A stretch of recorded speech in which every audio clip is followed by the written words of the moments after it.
waaye Siteu 205 moom mooy tuus noonu wax naa leen ko xale bi daa dégg waaye combat baa ngi ci biir géew bi Baba Diakhal 2 ak Yam Kha 313 Baba Diakhal 2 Yam Kha 313 ñoom ñaar ba léegi ñu ngi ci biir ñoom ñaar Baba Diakhal 2 moom la nu wan ginnaaw ngemoo ngemu lu am rouge yi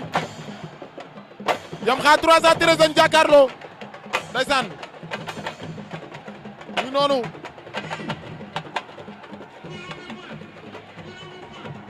Baba Diakhal 2 mu ngi noonu ndeysaan Baba Diakhal 2 moom moo nu wan ginnaaw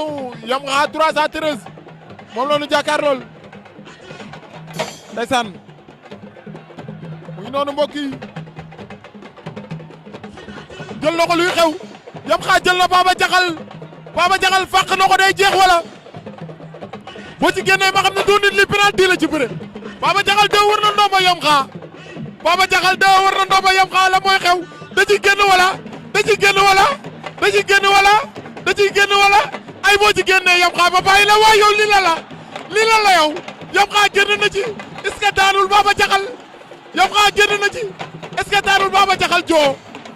Yam Kha est-ce que daanul Yam Kha est-ce que Yam Kha daan na Baba Diakhal laay laa